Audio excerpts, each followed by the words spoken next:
উৰিয়ামঘাটত বৃহৎ উচ্ছেদ অভিযান আৰম্ভ হৈছে ৰেংমা বনাঞ্চলত আৰক্ষী প্ৰশাসনৰ উচ্ছেদ অভিযান 2000ৰ অধিক অসম আৰক্ষীৰ জোৱান মুতায়ন কৰা হৈছে সেই স্থানত যাতে কোনো ধৰণৰ অপ্ৰীতিকৰ পৰিস্থিতিৰ সৃষ্টি নহয় উচ্ছেদলৈ মুতায়ন কৰা হৈছে 500 বন কৰ্মীক আৰু 2648টা পৰিয়ালক উচ্ছেদৰ লক্ষ্যৰে এই অভিযান চলোৱা হৈছে সন্তেজযুক্ত নাগৰিকে গঢ়ি তোলা 12খনকৈ গাঁৱত বুলডোজাৰ সমৰসজ্জাৰে সষ্টম হৈ আছে আৰক্ষী বনকৰ্মী CRPFৰ জোৱান এখন বুলডোজাৰে 11000 বিঘা ভূমিত চলিব উচ্ছেদ অভিযান বিদ্যাপুৰ অঞ্চলৰ পৰা প্ৰথমতে আৰম্ভ কৰিছে এই উচ্ছেদ অভিযান 12খনকৈ যেহেতু গাঁও গঢ়ি তুলিছিল এই সকল সন্তেজযুক্ত নাগৰিকে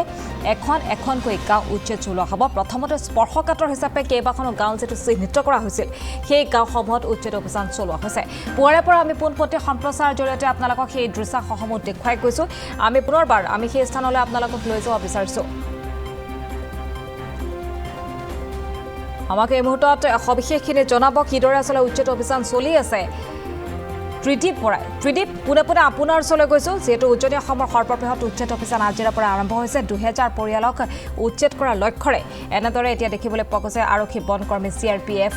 নামে পৰিছে বুলডোজাৰে আৰম্ভ হৈছে উচ্ছেদ অভিযান ত্ৰিদীপ ইতিমধ্যে পুৱাৰে পৰা উৰিয়ামঘাটৰ যিফালে ৰেংমা বনাঞ্চলৰ উচ্ছেদস্থলী এই স্থলীৰ পৰা আচলতে পোনপটীয়া কথা ভিডিঅ' ইয়াৰ যিসমূহ আচলতে দৃশ্য আমি দেখাবৰ কাৰণে যত্ন কৰি আছো এই মুহূৰ্তত আচলতে ND24 দৰ্শকসকলে দেখিবলৈ পাইছে যে এনেধৰণে বহু কেইখন এক্সপ্ৰেছ ভেটৰে আহি পেলাই বিদ্যাপুৰ যি বজাৰ আছে বজাৰত আচলতে এনেধৰণে যিসমূহ দোকান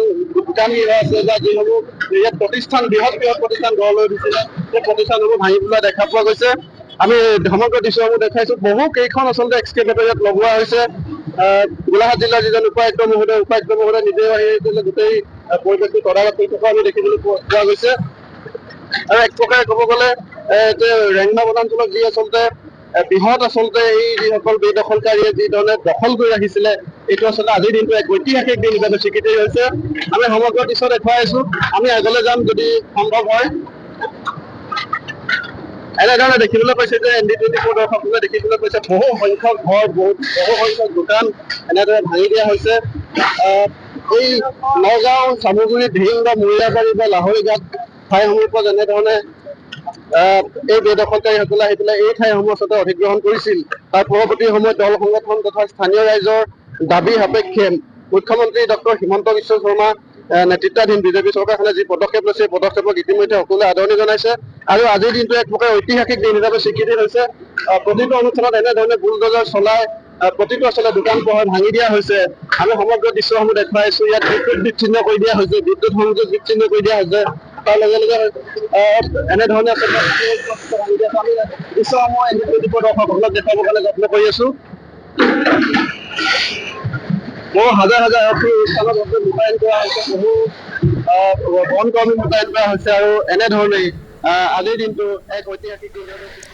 আৰু ত্ৰিদীপ এই মুহূৰ্তত আপোনাক ধন্যবাদ জনাইছো